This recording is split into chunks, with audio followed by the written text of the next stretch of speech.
Bueno, y diversas reacciones generó en la alianza la derrota de Evelyn Matei en la segunda vuelta presidencial. El secretario general de la UDI, José Antonio Kast, de hecho, aseguró que en el resultado hay responsabilidades compartidas. En tanto, la ministra Cecilia Pérez afirmó que aún cuando la derrota, obviamente, es dolorosa, hacer un buen gobierno es más importante que traspasar la banda presidencial a una figura del mismo sector. Queremos conversar más sobre este tema. Nos encontramos con el diputado electo de la UDI, Jaime Belolio. Buen día, diputado electo. ¿Cómo le va? Buenos días, muchas gracias por la invitación. ¿Qué responsabilidad tienen Renovación Nacional, la UDI y el gobierno, si es que alguna, respectivamente, en el fracaso de la... en que se haya perdido la elección presidencial? Bueno, yo creo que está bien que se diga que es un fracaso. Evidentemente perder una elección es un fracaso. Cuando uno está en política uno quiere ganar, y si uno no gana, eso es un fracaso. Así como vimos aquí el fútbol también, aquellos que pierden, ya sea penales u otro, también es obviamente un fracaso. Todavía le duele la Católica, veo. Sí, lo sé, yo soy colocolino, así que no tengo problema. Yo lo miro por la tele nomás. Está bien.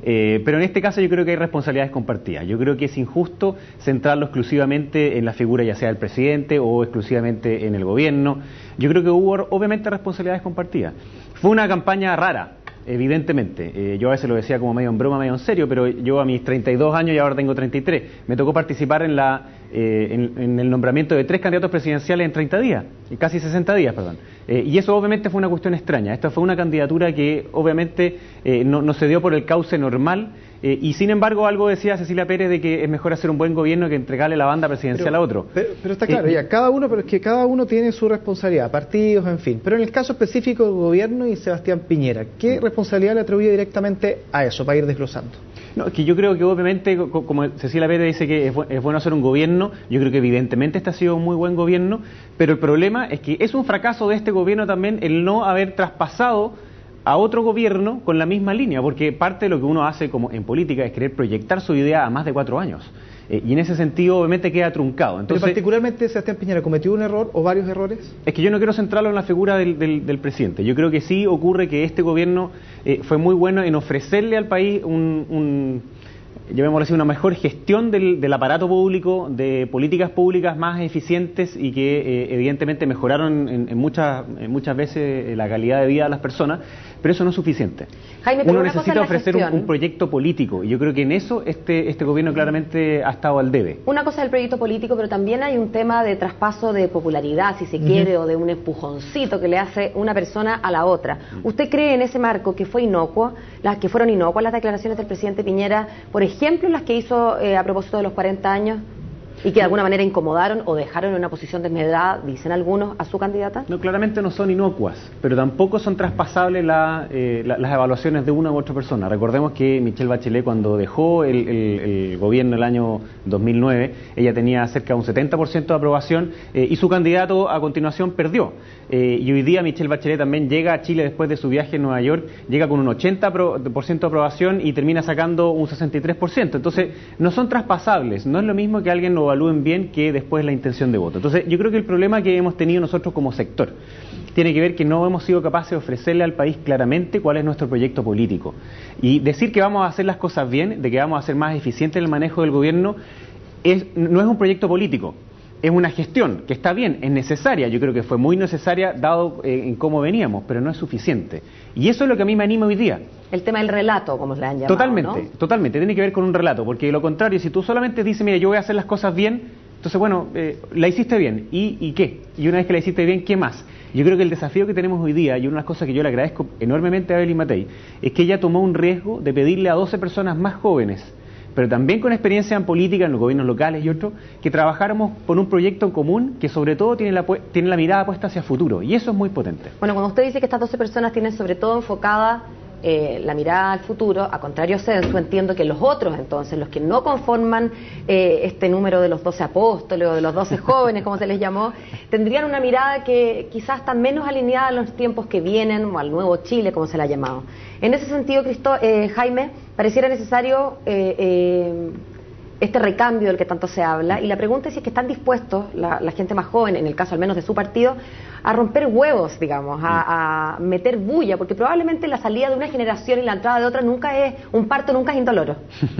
Y uno escucha a veces fuera de cámara algunas personas diciendo sí, queremos que esto ocurra, pero no queremos hacerlo sin ruido. La pregunta es si se puede lograr hacer eso sin ruido. Mira, primero, estas 12 personas no somos ni apóstoles ni nada, digamos, sí, además representamos a otras tantas personas que no estaban ahí, que no eran uno de los 12, pero efectivamente también son parte de ese equipo. Yo creo que lo central ahí es que supimos anteponer la unidad frente a aquellas diferencias legítimas que nosotros tenemos. Yo creo que ese tiene que ser el estilo en los próximos años, que evidentemente en las generaciones pasadas uno sí veía de que eso no ocurría.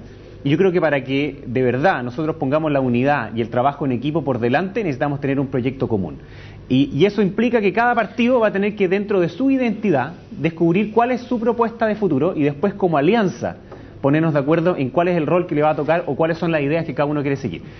Entonces, yo no estoy criticando, digamos, y decir que el resto de las personas que hayan ayudado a construir Chile como es hoy día a la fecha, hoy día tengamos que jubilarlos. Yo creo que la renovación no tiene que ver con carnet de identidad solamente, tiene que ver con ideas, tiene que ver con estilo, tiene que ver con trabajo en terreno. Bueno, pero a propósito de este equipo que debe trabajar unido hacia un objetivo, voy a leer una declaración que dice: el proceso de búsqueda de candidato y como terminamos con Evelyn Matei como candidata presidencial fue un verdadero papelón. ¿Quién fue el que señaló esto? Fue, se le dio el tiro, Cristian Monkever, vicepresidente de Renovación Nacional. Lo dijo hace pocos instantes. ¿Usted comparte esas palabras de que lo que se vivió fue un papelón en el proceso previo a las elecciones?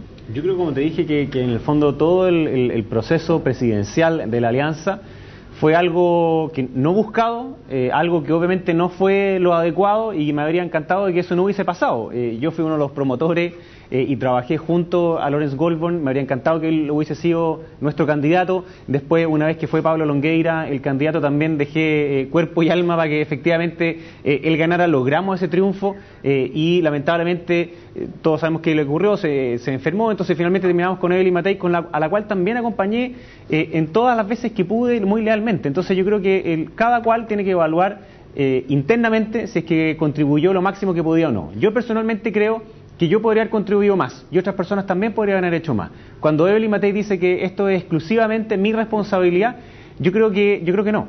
Yo creo que es responsabilidad también de otras personas. También es responsabilidad mía, también es responsabilidad de a quienes les ha tocado construir la historia en estos 4 años y también los últimos 20 años. Pero de sus palabras yo saco en limpio que la gracia que tuvieron en su mirada estos 12 jóvenes o sub 40 o más, hay algunos que están pasados los 40, pero un poquito, vamos a decir alrededor de los 40, es que precisamente, usted lo destacó recién, pudieron dejar de lado las diferencias y concentrarse en lo que los unía, a diferencia de quizás la generación de los mayores, entendiendo que no es netamente un tema etario, pero tampoco los quieren jubilar a los mayores que hicieron gala, digamos, además lo vimos por la prensa, mañana, tarde y noche, hablando de sus diferencias.